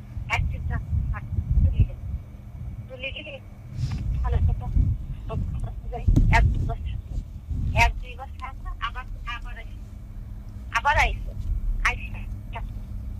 কি আমার শ্বশুরের দোকান থাকে, মানে আমার শ্বশুর শাশুড়ের দোকান থাকে না, আমার শ্বশুর দোকান থাকে, সেই দোকানটা কাপড় চোপড় দিয়ে একদিন রাত্রি দিই চলে যাচ্ছে, আবার রাত্রি লাগলে সেই দিক থেকে সে বাস হয়েছে দোকানদার আলাই বন্ধু দোকান থেকে আমার শ্বশুর নামদের কাছ থেকে এই ফোনটা একটা দিতাবো একটা পাঁচ ফুল যাচ্ছে যেহেতু সেটা শিক্ষা দরকার কি সব তুলে দিচ্ছে তাই আর সাথে তুমি দেখবে দেখি এটা এই কিরকম এই একবার দুই মাস থেকে ওটা শুনলো যে তুমি কি করতেছো যে দুটি করতে তো ফ্লাই চলে যাও দুটি করতে আসলো একটু মাসানো যাচ্ছে দেখো না এটা তো মাসানো যাচ্ছে তুই কি করছিস টাকা ব্যবহার করবো না করবো না যাতে তাহলে তালাক যাচ্ছি যাও তুই সই যাচ্ছি যাও যাচ্ছি না তুমি কি যাই কিরকম আসবা না কি কিন্তু কোনো দাবি করবো না ওই ঠিক আছে তাই করো তাই তুলে এটা চেয়ারম্যান বসাচ্ছি তো সই দিয়া কাগজ তো আমাদের কাছে আছে সেটা ও যে এই যে ইনস্টার আসে সে বুঝতে ওর কাছে জিজ্ঞাসা করতেন বলেন, প্রশ্নটা কি বললেন আপনি? যে কাগজে সই আছে সেই সইটা কার, তাই তো?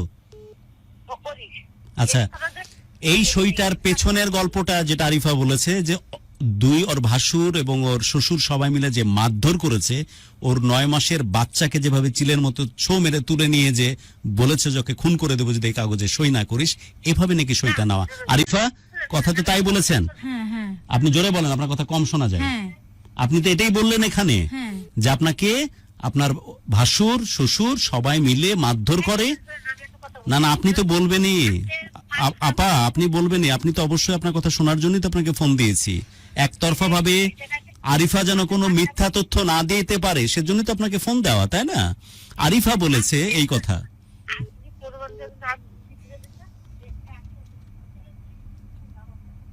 মানে এটা কেটে দাও, যে ফোনগুলো আসছে কাটো, কিভাবে কাটছে?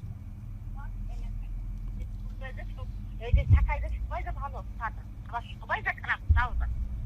ভালো বন্ধু মানুষ তৈরি করা আছে সব এলাকায়, তাই তো?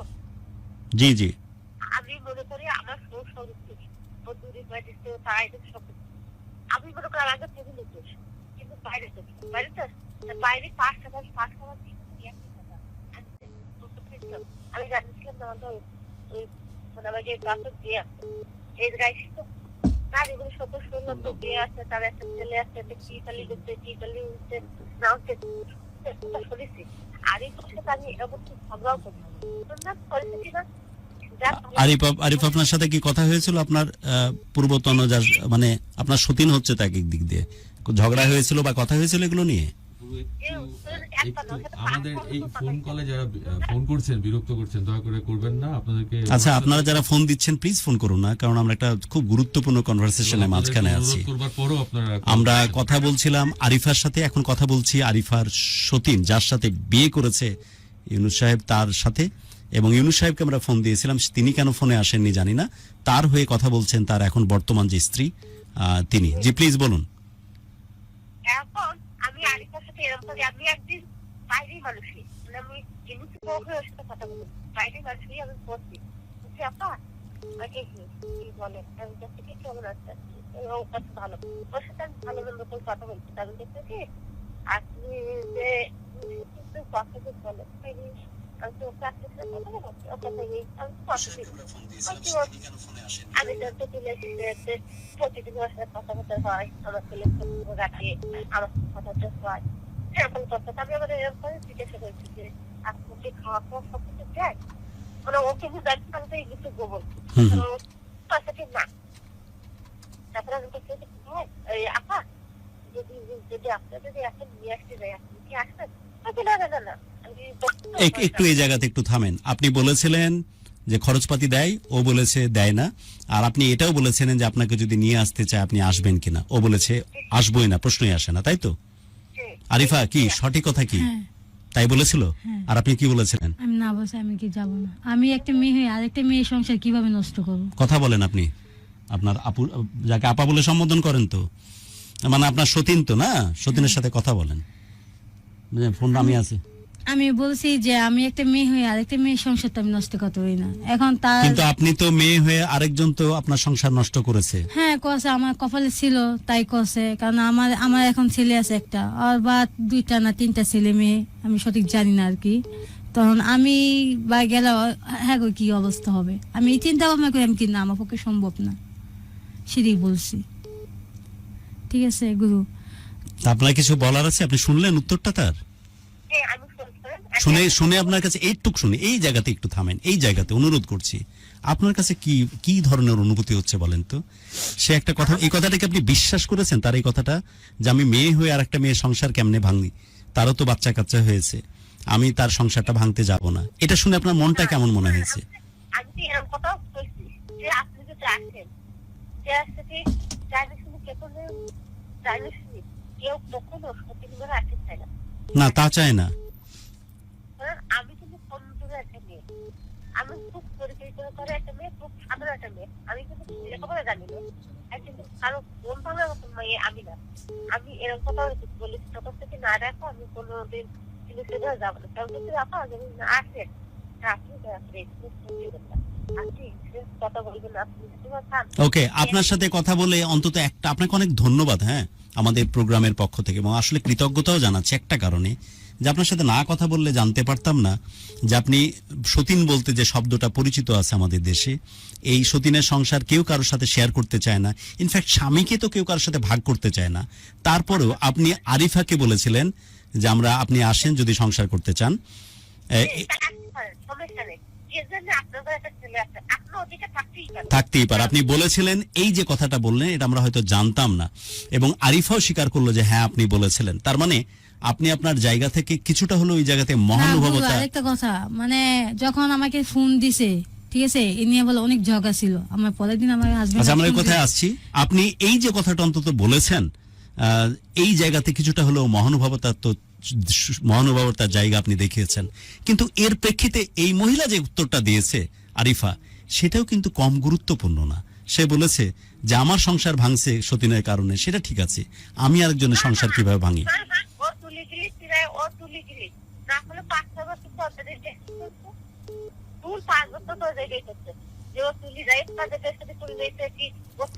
আচ্ছা, এই কথাটা কতটুকু সত্য যে আপনি বারবারই সংসার থেকে চলে যেতেন? বা না গুরু, একেবারে মিথ্যা কথা।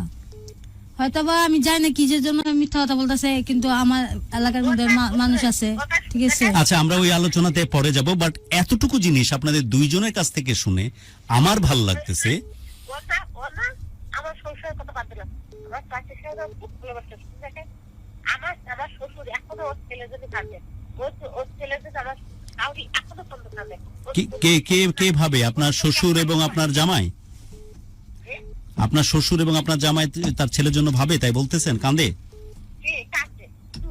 আচ্ছা গুরু, আমি এখানে একটা কথা বলি, যদি ভাবি থাকে, আমার ছেলে আজ পর্যন্ত 10 বছর হয়েছে, একটা তোমাকে চকলেট কেন কিনা দেয়নি?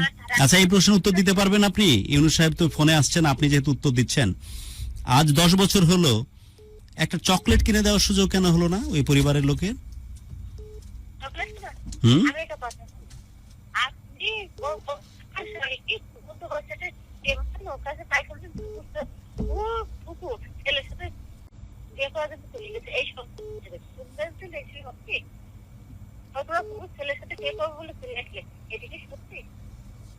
আরেকবার বলেন কথাটা, বুঝিনি, আরেকবার বলেন, আরেকবার বলেন। ওর ফুপু? হ্যাঁ। আপনি আরিফা তার কার বলেন? ফুপুর মানে ফুপাতো ভাইয়ের সাথে? ফুপাতো ভাইয়ের সাথে চলে গেছে বিয়ে করার জন্য, এই কথা বললেন তাই তো? এটা ইউনুসের সাথে বিয়ে করার কতদিনের মধ্যে ঘটনা এটা? কতদিন পর বাচ্চা হওয়ার? আচ্ছা, যাই হোক, বাচ্চা হওয়ার পরের এটা ঘটনা। আরিফা তার ফুফাতো ভাইয়ের সাথে চলে গেছিল, চলে যাওয়ার প্ল্যান করছিল না চলে গেছিল? কোনটা? চলে গেছিল। আপনি একটু থামেন, এই জায়গায় থামেন, এটা অনেক সিরিয়াস কথা বলেছেন আপনি, থামেন, আমরা একটু তো ক্রস চেক করবো, একতরফা বললে তো আবার হবে না। না আরিফা, এক সেকেন্ড, আরিফা এই জায়গা খুব পবিত্র। আরিফা, আপনি যে জায়গাতে কথা বলতে আসছেন, আপনি তো জানেন যে মানুষ কত বেশি সম্মান করে এবং ভালোবাসে আমাদেরকে, জানেন না? আমাদের কিন্তু সুযোগের সদ্ব্যবহার আবার করা যাবে না। আমি শেষ করি, এই জায়গাটাতে কিন্তু সত্য না বললে, যে মানুষটা এখানে যদি কেউ অসত্য কথা বলে, সেটা আপনার এই যে মানুষটা এখন ফোনে আছে, আপনার সতীন, অথবা আপনি যেই যদি মিথ্যা কথা বলেন, এটা কিন্তু অনেক বড় একটা ব্যাপার, কারণ হাজারো হাজারো মানুষের কাছে আমাদের এই প্রোগ্রাম পৌঁছে যায়, পুরো বিশ্বে বিভিন্ন কর্নার থেকে আমাদেরকে মানুষ দেখে, শুনে, জানে এবং সম্মান করে। এই যে এত বড় এলিগেশন আপনার নামে, যে আপনি বিয়ের পরপরই আপনি আপনার ফুফাতো ভাইয়ের সাথে চলে যাওয়া, মানে আমরা গ্রামাঞ্চলে যেটাকে পালিয়ে যাওয়া বলি, পরকীয়া সম্পর্কে জড়িয়ে পড়েছিলেন, এই কথাটা সঠিক নাকি বেঠিক? একদম সত্য কথা বলার চেষ্টা গুরু, করবেন। আমি যদি জি, ওইরকম বলেন। হইতাম, আমার ছেলে আজকে প্রায় 10 বছর। না, আমি ওইরকম হইতাম না, এই কথাটা সঠিক নাকি বেঠিক? এই যে ভদ্রমহিলা এই কথাটা বলতেছে, সেটা কি যে ভদ্রমহিলার কথা? আপনার যে প্রাক্তন যে স্বামী, আপনার কি ডিভোর্স হয়েছে অফিসিয়ালি? আমি ডিভোর্স হতো, তার কাবিন নামা আমার কাছে কেন? এখনো ডিভোর্স হয়নি? আমার কাবিন নামা ডিভোর্স, আমি যতটুকু জানি ডিভোর্স হলে কাবিন নামা আপনার হবে। সেপারেশন ছাড়াই এর সাথে বিয়ে হয়েছে হ্যাঁ। এবং এখনো পর্যন্ত ডিভোর্স হয়নি? না, গুরু। অফিসিয়ালি কোনো ডিভোর্স না হয়নি? গুরু। আপনি বলছে যে আপনি সম্পর্ক থাকা অবস্থায় আপনার ফুফাতো ভাইয়ের সাথে পালিয়ে আচ্ছা, গেছিলেন, ঠিক এই কথাটা আছে। কি সঠিক? না গুরু। এরকম কথা কি আপনার সম্বন্ধে কেউ আর বলে এলাকায়? আমরা যদি আমার- ইনভেস্টিগেট করি, আপনি আমার এলাকায় জিজ্ঞাসা করেন যে আমি কোন মানে এটা তো এই ছেলে- ভদ্রমহিলা বললো, হ্যাঁ। আর কারো মুখে কি এই কথা শোনা যেতে পারে? না গুরু, আপনি আমার এলাকার খোঁজ খবর নেন, ঠিক আছে? আর যদি আপনি কার কাছে শুনেছেন এই কথা যে আরিফা তার ফুফাতো ভাইয়ের সাথে পালিয়ে গেছিল? এই যে প্রতিটা ভাষী বলছে, আমি নিজেই কথা বলছি। প্রতিটা মানুষ কারা? তার এলাকার মানুষজন? এই যে আমি এই যে আশা করে ওই যে আরিফার সাথে কথা বলতে বলে আমাকে খুব ঝগড়া হচ্ছে। আপনি যে কথাটা বলছেন প্রতিটা মানুষ বলে, আপনার সতীনের বিরুদ্ধে যে কথাটা বলছেন যে বাচ্চা হওয়ার পরে, দেখেন অনেক বড় কথা বলতেছেন আপনি। প্রথম কথা যে তার স্বামী নিয়ে সংসার করতেছেন, আমি জানি না যে তার এই ইউসুফ এই ভদ্রলোকের যে একটা বউ ছিল, জেনে আপনি বিয়ে করছেন কিনা আমি জানি না। আর যদি না জেনে বিয়ে করে থাকেন সেটা ভিন্ন কথা। আর যদি জেনে বিয়ে করে থাকেন, সেটা যে কত বড় অন্যায় করেছেন এটা বুঝবার শক্তি আপনার আছে। এর বাচ্চার বয়স এখন 10 বছর আপা, এর বাচ্চার বয়স 10 বছর। এই প্রোগ্রামটা আমাদের আর্কাইভে থাকবে, হাজার হাজার মানুষের কাছে পৌঁছে যাবে, এর বাচ্চাও হয়তো এক সময় শুনবে। এখনো যদি ভুল বলে থাকেন, খোদার কসম আল্লাহর আরশ কাঁপবে। আপনি স্বীকার করেন যে না, যা করেছি ভুল বলেছি ভাই, আমি লোকের মুখে শুনেছি। এত বড় এলিগেশন দিয়েন না। অলরেডি তার কপাল পুড়িয়েছেন আপনি তার স্বামীকে আপনার কাছে নিয়ে। এখন এই বাচ্চাটার কাছে ছোট করেন না ভাই। আপনি যদি বলতেছেন অনেক বড় কথা, কিন্তু আপা না, আমার কথা শুনেন। কথাটা তো অনেক বড়, এটা তো মানেন। এই বাচ্চার বয়স 10 বছর, আর 5 বছর পরে বাচ্চা যখন জানবে যে তার মা পালিয়ে গেছিল আরেকজনের সাথে তার জন্মের পরে, এই কথা আপনি কার কাছে শুনেছেন যে কথা বললেন?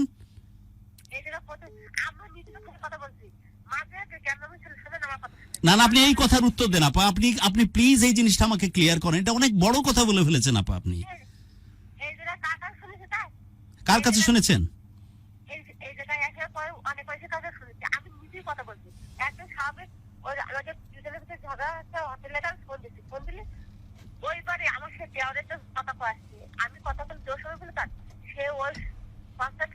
আপা এটা যদি আরেকবার আমি একটা কথা বলি, শোনেন, একটু ঠান্ডা মাথায় শোনেন। এটা যদি ভাষা শোনা হয়, কারণ এখন যে জায়গাতে আপনি কথা বলছেন সেখানে হাজারো লক্ষ মানুষের কাছে এই প্রোগ্রামটা পৌঁছে যাবে। যদি ভাষা শোনা হয়, অর্ধ অসত্য হয়, তাহলে আপনি বলেন যে না, আমি আসলে অত ক্লিয়ার না, আমি ভাষা শুনেছি। নাহলে এটা তো বড় একটা প্রমাণ হয়ে যাবে।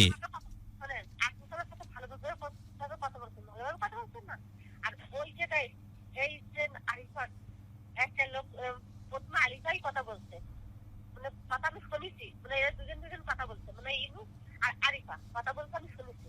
শোনার পরে ইনুস দুসব ফোন থেকে চলে যায় কাজে, সেই সময় কিন্তু ওই ফোনটা আমি আপনি শুধু এই তথ্যটা দেন যে এই তথ্যটা আপনি যে বলছেন আপনি হলফ করে বলতে পারবেন কিনা। এটা অনেক বড় তথ্য দিয়ে ফেলেছেন আপা আপনি। আরিফার কাছে এরপরও শুনে এখন সেই নাম্বারটা চুকাই উঠেছি, উঠলে পরে আমার দেওয়ারের ফোন দিয়ে আমি কিন্তু ফোন দিচ্ছি, ফোন দিলে আমি কথা পাইনি, দেওয়ার ফোন দিলে যেটা ফোন দিয়ে আমার দেওয়ার সালাম দিচ্ছে। আমরা কিন্তু খেয়ে যাবো, অনেক মানুষ হয়েছি, 10-15 জন মানুষ হয়েছি, মানে লাউড দিয়ে শুনতেছে সালাম দিচ্ছে আমার দেওয়ার দিলি, ওই ভিতরে সালামে উঠতেছে দিলি, উনি কাছে কাটার ফোন দিচ্ছে আমাকে ওই লোকটা মানে আরিফার নাম যদি করতে করতে অমুক আছে, আমি তো অমুকের সাথে কথা বলবো, ওই কি হয় ও করতে কি আমার যে বাড়িওয়ালা মানে আমার দেওয়ার করছে বলতে লাগলো ওই দুইটা যে ধরনের ভাষাতে কি আগে টাকে কথা বলছে, তোর মা খাই দিকে যা, তোর বলছে বলে তোর বউ নেই ইয়ে নেই, আমার বোনে থানা থানা করছে, আমার বউর কাছে ফোন দিচ্ছে যারা এ করছে, মানে বিশাল ব্যাপার, মানে সেই বিশাল এখন ক্যামেরা হয়ে গেল। ক্যামেরা হয়ে গেলে আমার দেওয়ার আমার সন্দেহ করলে আরিফার যেই গেছে, আরিফার খালি কথা বলো আমার কাছে এই নাম্বারটাই কথা বলছে। এই সে জায়গায় 2 দিন তুমি আমি 2 দিন চলাতে অনেক মানে তারাই করে মানে চিরাই করছি এই নামটা গুরু, আমি এখানে একটু কথা বলতে পারি? ওকে, বাকি কথাগুলো তো শুনবই, বাট আপনি যে কথাটা বলেছেন অনেক বড় কথা বলেছেন, অনেক বড় কথা বলেছেন আপনি। এই কথা দেখুন, আপনার বাকি আমরা সারা ঘন্টা জুড়ে আপনার গল্প শুনবো, বাট এতটুকু কনফিউশন যদি থেকে থাকে এখনো বলেন যে না আমি ভাষা শুনেছি বা আমার শোনাতে দোষ ছিল বা কিছু একটা। আপনি ফোনে কোনো কিছু করতে হবে না, আপনার দামটি হলে যেটা আরিফাদের সব সত্যি কথা কথা তাও না। না আমি সেটা বলিনি। আমি আরিফা সত্যি কথা বললে আপনাকে ফোনে আপনার স্বামীকে ফোনে আনতে যাব কেন? আমরা তো দুই পক্ষকে ফোনে কথা বলার সুযোগ করে দিই যাতে করে কেউ অন্যায় কিছু না বলতে পারে, কিন্তু এই যে কথাটা আপনি বললেন এটা অনেক বড় কথা রে ভাই। এখানে রাত্রে তো কোনো কিছু জানা যায় না, রাত্রে জানা যায়, রাত্রে হলে সিটিওয়ালে জানতে হবে, প্রয়োজনে আমাদের মিডিয়া থেকে আপনাদের কাছে অনুসন্ধান টিম পাঠাবো, সমস্যা নাই। কিন্তু আপনি যে তথ্যটা দিলেন সেই তথ্যটা আপনি যদি অর্ধসত্য তথ্য হয়ে থাকে আপনি এখনো স্বীকার করুন। এখানে রাত্রে গেলে আগে ছাড়া ছিল, আরিফা থাকতে ছাড়া ছিল, আগের সাথে কথা বলতে হবে, যেটা কি আমি যে আছে কি আমি তো আরিফা করছি মানে এরকম কথা বলেন যে আমি আরিফা কল করাই বাস্তবতা না। যাই হোক, আমরা অনুষ্ঠানের একদম শেষের দিকে যাচ্ছি। আপনাকে শুধু একটা কথা বলে শেষ করব, সেটি হচ্ছে যে আপনি বলেছিলেন আরিফাকে যে তুমি চাইলে আমার স্বামীর ঘরে আসতে পারো, এবং আরিফা বলেছিল যে আমি নিজে আর একটা মেয়ের কষ্টের কারণ হব না, সেজন্য ওই ঘরে আমি যাচ্ছি না।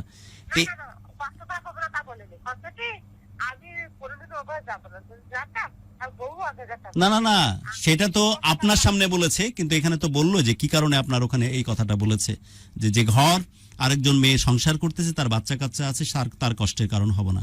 আরিফা, কি চাওয়ার আছে তাহলে এই সম্পর্ক থেকে আপনার? সত্যি করে বলেন তো। আমার গুরু আমার কাছে কিছু চাও না, একটি কথা, একটু লাইনে থাকেন।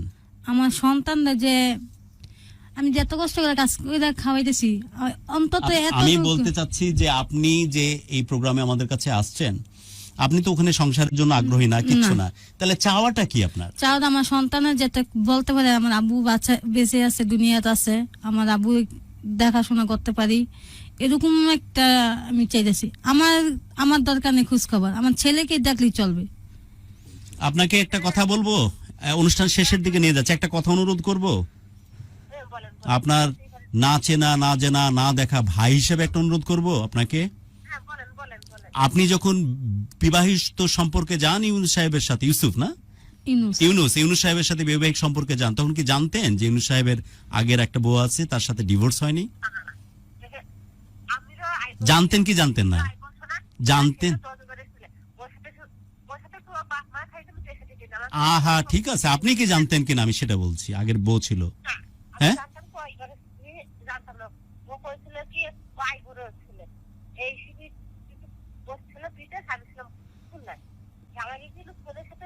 কিন্তু আপনি জানতেন না যে তার আগে বিয়ে ছিল এবং তার একটা সন্তান আছে, এটা জানতেন না, তাই তো?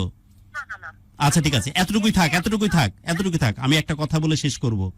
আমার শুধু একটা জিনিস চাওয়া, এখনো কিন্তু বললো এসে প্রোগ্রামে এসে এখন জানালো আরিফা, আপনি নিজেও তো শুনলেন যে আপনার সংসারে সে যাবে না বাগড়া বাঁধাতে, আপনার সংসারে গিয়ে সে কষ্টের কারণ হবে না।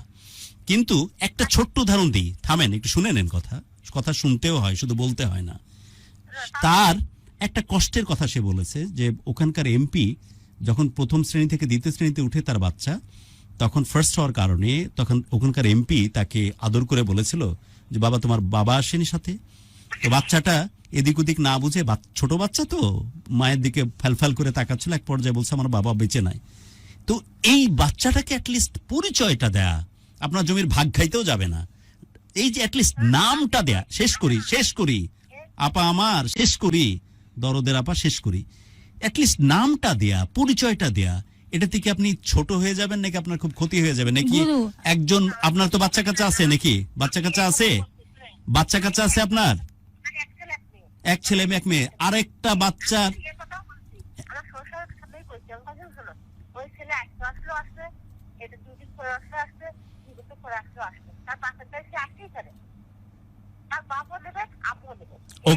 ওকে এতটুকুতেই থাকি আপা, এই জায়গাতেই থাকি আপা, একটু থামেন আপা।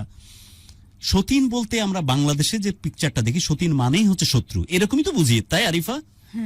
উনি কিন্তু একটা কথা দিয়েছেন যে আপনার অনুপস্থিতিতে এই কথাটা শ্বশুর এবং তার জামাইয়ের সামনেও বলে যে সে বাচ্চা, সে রক্ত, সেটা কখনোই ভুলবার না। আজ আসলো আসবে, কাল আসলো আসবে, 10 বছর পরে আসলো আসবে, এবং আমি আপন করে নিব। এই যে কথাটা বললেন আপা, আপনি সতীন বলতে তো বাংলাদেশের শত্রুই বুঝে মানুষ, আপনি সতীন হিসাবে বন্ধুর মতো কাজ করে এই জিনিসটা কি ঠিক করিয়ে দিবেন? শুধু মুখে বলা না, আপনি উদ্যোগ নিয়ে করিয়ে দেবেন। কারণ আপনার স্বামী যে কি পরিমাণ আপনাকে নির্ভর করে এটা আমি বুঝে গেছি, যে ফোনটাও আগিয়ে দিয়েছে আপনার হাতে নিজে কথা না বলে। আপনি অন্তত কি এই কাজটা করতে পারবেন? আরিফার তো আর কিছু চাওয়ার নাই। আরিফা চাচ্ছেন আপনার সংসার করতে, আপনার ঘরে যেতে, আপনার সংসারে ভাগ বসাতে। আপনি কি এই কাজটা করে দিতে পারবেন? সতীন হয়ে শত্রু না, বন্ধুর কাজটা করে দিতে পারবেন? যেটা আপনি নিজেই বলছেন যে আমার শ্বশুর এবং আমার জামাইয়ের কাছে আমি প্রায়ই বলি যে আজও আসলে আসবে, কালো আসবে আসবে, ওকে আমরা সেই পরিচয়টা দিতে চাই এবং আমি আপন করতে চাই।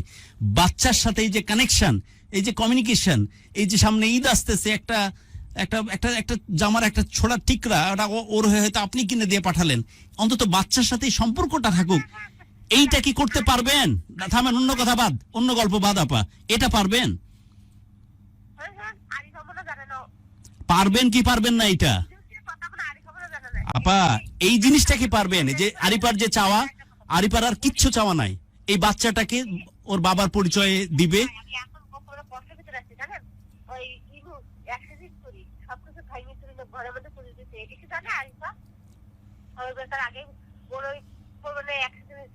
কে আপনার স্বামী?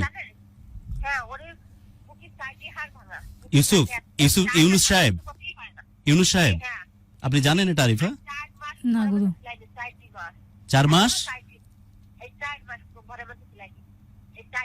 কি হয়েছিল? বুকের হাড় ভেঙে গেছে 4টা?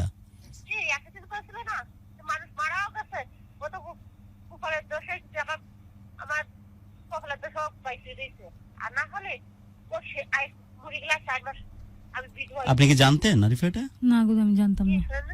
হ্যাঁ, না আমি জানতাম না, আমি শুনিনি। আমি অনেকবার ফোন দিছিলাম আমার ছেলের। আপনি এটা জানতেন না? না গুরু, এই মাসে 4 তারিখ আমার ছেলের বার্থডে গেছে। আচ্ছা, আপনার জানতো না সে বলতেছে। যাই হোক আপা, আচ্ছা আপা, যা হয়েছে তা তো হয়েছে। এই জিনিসগুলো তো পরিবর্তন করার অধিকার বা ইখতিয়ার আমাদের কারো নাই। অ্যাটলিস্ট সতীনের জায়গাটা ছেড়ে 2 জন বোনের জায়গায় এসে অন্য কোনো সম্পর্ক থাক আর না থাক, ছেলেটা অন্তত ওই বাড়িতে পরিচয় পাক, এটা আপনি করে দেওয়ার দায়িত্ব নিচ্ছেন। ওকে, ঠিক আছে। আমার ছেলেকে যে পাঠামু দুনিয়ার থাকবে, গ্যারান্টি কি? আচ্ছা আপনি, হ্যাঁ সে বলছে যে হ্যাঁ আমি পাঠাতে পারবো, কিন্তু আমার ছেলেকে তো ওইভাবেই নিয়ে যে আমার কোলে আবার ফিরিয়ে দিবে, সেই আশ্বাসটা আপনি দিচ্ছেন কিনা সেটা বলতেছে।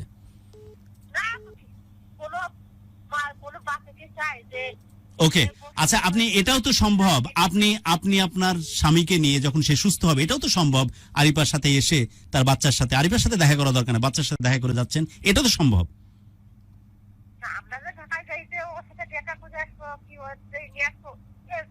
না? নিয়ে আসতে হবে না, অ্যাটলিস্ট দেখা করতে আসছেন, এটা তো সম্ভব।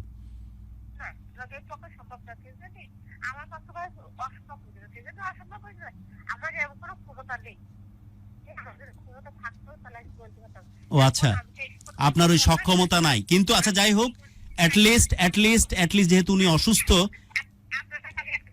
জি,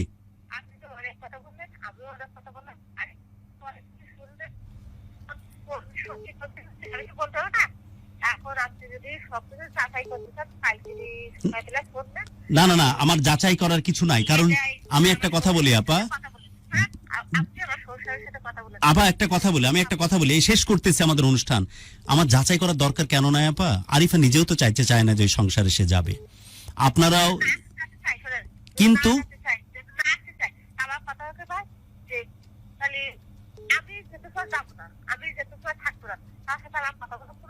না, একেবারেই প্রয়োজন নাই, কিন্তু বাচ্চার পরিচয়টা পাক, সেটা ওর চাওয়া, সেটা তো আপনি ওর।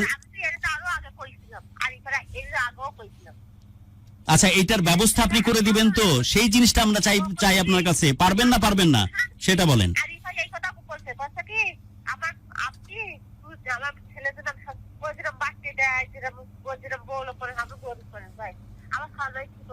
আচ্ছা যাই হোক, আমরা অনুষ্ঠান শেষ করছি একটা শেষ চাওয়াটা রেখেই, যেটা আপনি বলছেন যে আমার কোনো অবজেকশন নাই, তার ছেলের সাথে যদি সম্পর্ক তৈরি হয় এটা আমি নিজেও চাই, এবং সত্যি যদি চেয়ে থাকেন, আরিফার যেহেতু আর কোনো চাওয়া নাই সংসারকে ঘিরে, আমরা খোঁজ খবর নিয়ে আর কি লাভ আছে এখানে? আরিফা যেরকম তার ছেলেরা খাতি পতি সবকিছুতে সুখী রাখতে হবে ভাই, আমার পক্ষে অসম্ভব বুঝলি, আমার দিদি চলবে আমি ঠিক করে আমি বুঝতে পারছি আপনার অবস্থা, কিন্তু অ্যাটলিস্ট বাবা ছেলের যোগাযোগটা হোক, সেই ব্যবস্থাটা আপনি করে দিন। আমরা অনুষ্ঠানে এই যে আজকে যেমন আরিফাকে নিয়ে আসলাম, নির্দিষ্ট কয়েকদিন পর আবার আরিফাকে নিয়ে আসব। আমরা শুধু সেদিন যদি শুনতে পাই যে না, আমরা যাকে সতীন হিসেবে পরিচয় করে দিয়েছিল সেই মানুষটি তার সন্তানের সাথে, না আপনাকে যাওয়ার কথা বলছি না, অ্যাটলিস্ট ফোনে যোগাযোগটা তৈরি হোক সন্তান আর মায়ের বাবার মধ্যে, একটু তো আশা করতে পারি। আমি একটা কথা বলি, আপনারা সেই যোগাযোগ মনে করেন আমার সাথে, মানে আমার ছেলের সাথে কথা বলতে গিয়ে আমার সাথেই কথা করা লাগবে, তাই না? স্বাভাবিক সাথে কথা বলেন, বুঝলাম। আমার সাথে কথা মনে করে আমার একটা ছেলে আছে, যে আমার ছেলের সাথে কথা করতে গেলে আমার সাথে কথা করা লাগবে। আমি আজকে কথা বললাম, কালকে কথা বললাম, তাহলে কি হলো, আরিফার সাথে ঈদের সাথে একটু ভাব এসে গেল, সে একটু ভালোভাবে কথাবার্তা করলো, তাহলে কি হলো, আমার আবার কিছু আপনি কি চাচ্ছেন যে আরিফার সাথে আপনার সম্পর্কটা ডেভেলপ করুক? অন্যরকমই ঘটবে। আপনার সাথে আরিফার সম্পর্কটা যে উন্নতি হোক, এটা আপনি চাচ্ছেন, তাই তো? আমি চাইতে আমার কথা খুব সে যদি আসে আমি থাকবো না, আর আমি যদি থাকি সে আসতে হবে না, ডাইরেক্ট কথা ভাই, আপনি রাগ করলেও করতে হয়, আবার না করলেও করতে পারেন। আরেকবার বলেন, কি বললেন? ও যদি আসে, আরিফা যদি ইউনিসি ধরে আসে, আমি থাকবো না, আর আমি যদি থাকি ও আসতে হবে না। আসবে তো নাই, ও আপনার এই প্রসঙ্গ আসছে কেন? শুধু তো কথা হচ্ছে, নাই পারে তাহলে কথা বলা কোনো প্রশ্নই আসে না। কথা তো একটাই, ওর বাচ্চার সাথে ওর বাপের সম্পর্কটা থাকুক, শুধু এতটুকু চাচ্ছে।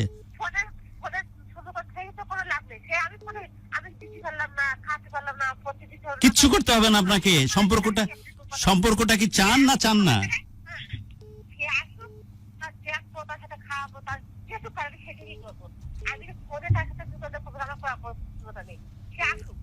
উনি এখনো বোধহয় মূল বিষয়টি বুঝতে পারেননি, থাকতে এবং যেতে সেখানে চাইনি, একটি পরিচয়। আচ্ছা, এনিওয়ে, আমরা অনুষ্ঠানের সময় প্রায় শেষের দিকে। আপনাকে অনেক ধন্যবাদ যে আমাদের সাথে যুক্ত হয়েছেন। আরেকবার আমরা দুঃখ প্রকাশ করছি, যেহেতু রাত অনেক গভীর, কিন্তু আমাদের এই প্রোগ্রামটা একটু দেরিতেই শুরু হয়, সেই কারণে দুঃখ প্রকাশ করছি। আর আপনাকে ফোন দেওয়ার কারণ আমি ব্যাখ্যা করেছি, আরেকবার বলছি, আপনাকে তো না, আপনাকে ফোন দেওয়ার কোনো কারণই নাই। ফোন দিয়েছি আমরা অ্যাকচুয়ালি ইউনুস সাহেবকে, কারণ ইউনুস সাহেবের পক্ষে বিপক্ষে অনেকগুলো কথা আরিফের মুখ থেকে যখন শুনছিলাম, এটা আমাদের নিয়ম। শেষ করি কেন ফোন দিয়েছি।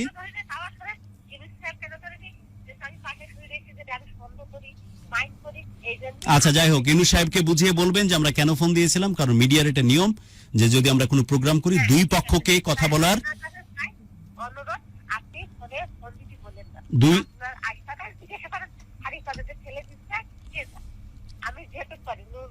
আচ্ছা ঠিক আছে, আপনি বলেছেন আপনার জায়গা থেকে। আরিফা চাওয়া অতটুকুই ছিল যে আমার ছেলে সম্পর্ক থাকুক, আমার সম্পর্ক দরকার নাই, ওইটা আপনি বলেছেন যে আপনার পক্ষ থেকে সাপোর্ট থাকবে, খুশি হলাম।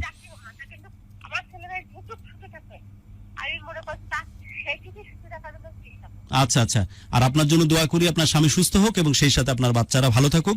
আর আমরা আসলে আপনাকে ফোন দিয়েছিলাম আপনার স্বামীকে, এবং আপনি বলেছেন যে কেন সে ফোন ধরেনি, এবং ফোন দেওয়ার কারণ একটাই যে মিডিয়াতে আমরা যখন কাজ করি তখন দুই পক্ষকেই আমরা কথা বলার সুযোগ করে দিই, সেই জায়গা থেকে কথা বলা। আপনি অনেক ভালো থাকবেন, অনেক দোয়া আপনার জন্য। আমরা আজকের মতো আপনার সাথে কথা বলা বন্ধ করছি। জি, আল্লাহ হাফেজ। অনুষ্ঠান শেষের দিকে আমরা আরেকটি স্ট্রিমিয়ার্ডের শেয়ারিং এর এটাকে নিচ্ছি আমরা। অনুষ্ঠান শেষের দিকে আপনি শেষ করুন, অনেক কথা জানতে পেরেছি এবং এই কথা আমরা দৃঢ়ভাবে বিশ্বাস করি। ও যে অন্য পুরুষের সাথে যাওয়ার যে কথাটা বলেছে একদম ভ্রান্ত, ভুল এবং একটা নোংরা স্টেটমেন্ট, এবং আমরা ঘৃণার সাথে, আমি যে ওরকম হইতাম, আজকে আমি গার্মেন্টসের কাজ করে আমার সন্তানকে কেন আমি আপনাকে ব্যাখ্যা দিতে হবে না। আমরা এতদিন ধরে এই কাজের মধ্যে আছি, প্রোগ্রাম করতেছি, আমরা 5 মিনিটে সবকিছু দুনিয়ার বুঝে যাবে এটা ভাববারও কোনো কারণ নাই। তারপর আমরা এতটুকু বুঝি ও প্রকৃত অর্থে আপনার সতীন, যে কারণে আপনার সম্বন্ধে কিছু বলতে হবে সে কারণে বলার সুযোগ নিয়েছে। আল্লাহ তাকে ক্ষমা করুক, আল্লাহ তাকে মাফ করুক। এরকম অন্যায় অন্যায্য কথা বলার জন্য স্রষ্টার কাছে আমি চাচ্ছি যে স্রষ্টা তাকে পানাহার করুক।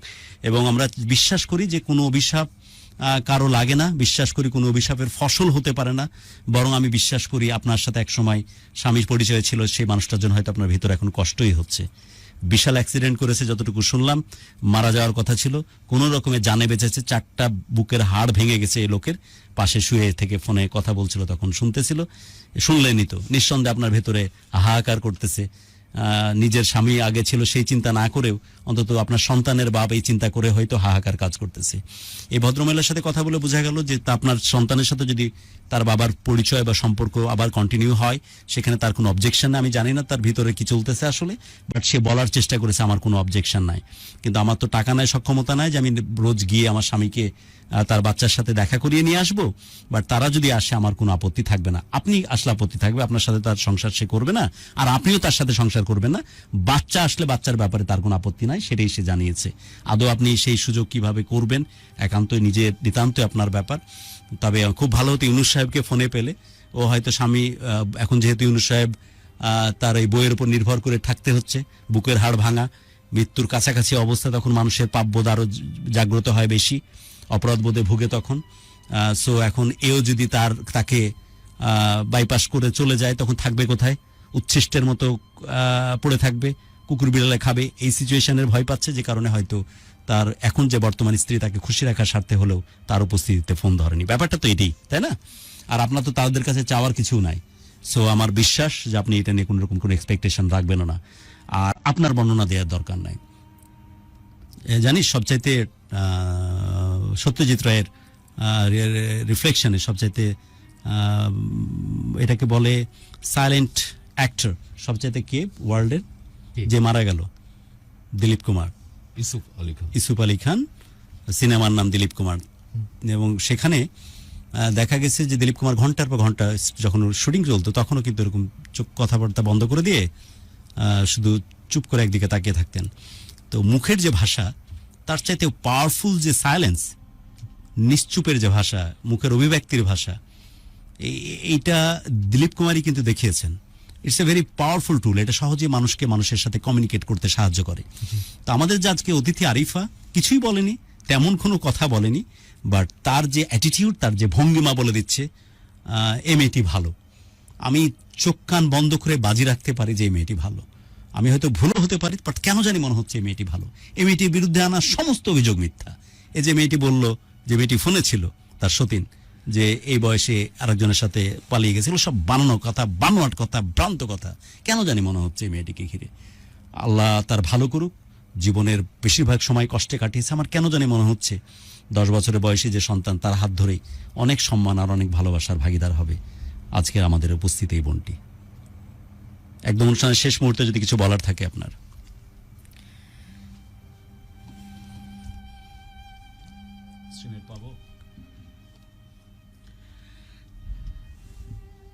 কিছু বলবেন?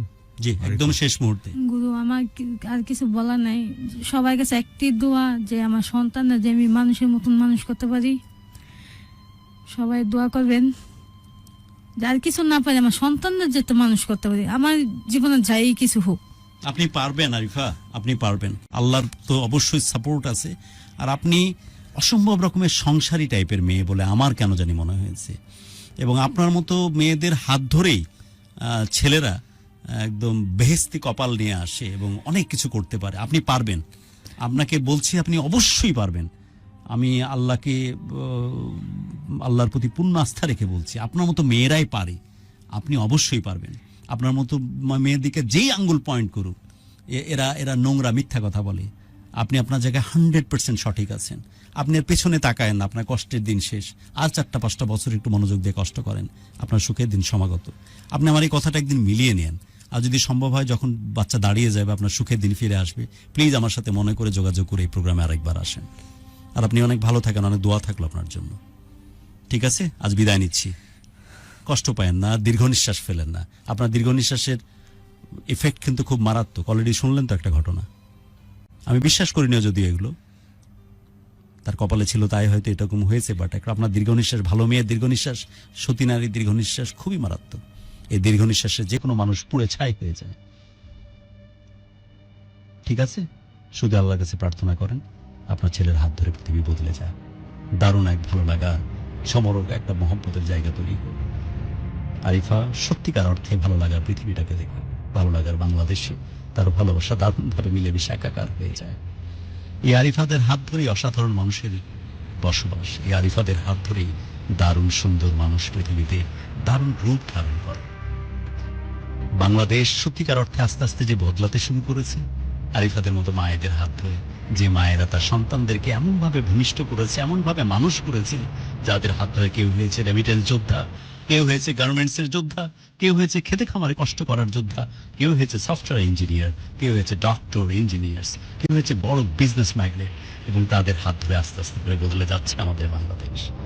এই আরিফারা অনেক বেশি ইম্পর্টেন্ট, যারা চোখ মুখ বন্ধ করে, চোখ মুখ বুঝে সমস্ত কষ্ট সহ্য করে নাই, দীর্ঘদিন দিনের পর দিন দিনের আলো পর্যন্ত দেখে না, সারাদিন ওই ফ্যাক্টরির মধ্যে কষ্ট করতে করতে শরীরের চেহারা পাংশে হয়ে যায়, না খাবার ঠিক আছে না ঘুমানো ঠিক আছে, ভাবনাতে শুধু একটাই চিন্তা, আমার সোনা মানিক, আমার কলিজার টুকরারে মানুষ করতে হবে। এত কষ্ট যা, এত সাধনা যা, এত চাওয়া যা, আর সেই মেয়ের দোয়া কবুল হবে না আল্লাহ রাব্বুল আলামিনের কাছে? হতেই পারে না এটা। তা আমি দৃঢ়ভাবে বিশ্বাস করি আল্লাহ রাব্বুল আলামিন সাহায্য করবেন এবং আপনার ছেলে অবশ্যই সফল হবে। শেষ করছি আজ, সবাই অনেক ভালো থাকুন। করোনাকালীন সময় খুব টাফ টাইম পার করতেছি, জানি না আমাদেরই কখন কি হয়, দোয়া করেন আমার জন্য, দোয়া থাকলো আপনাদের জন্য। ভালো থাকুক পুরো বাংলাদেশ, স্পেশালি রাজশাহী, আমার প্রাণের রাজশাহী ছটফট করতেছে, সকলের জন্য দোয়া। দোয়া খুলনায় খুব টাফ সিচুয়েশন যাচ্ছে তাদের জন্য, পুরো বাংলাদেশের জন্য। লকডাউনের ইফেক্টে খেতে খাওয়া মানুষগুলো খাবার পাচ্ছে না, তাদের জন্য খুব কষ্ট হচ্ছে। সবার জন্য অনেক অনেক দোয়া। জীবনটাকে সবাই অনেক বড় করে বাঁচুকের প্রার্থনা আজকে শেষ করছি।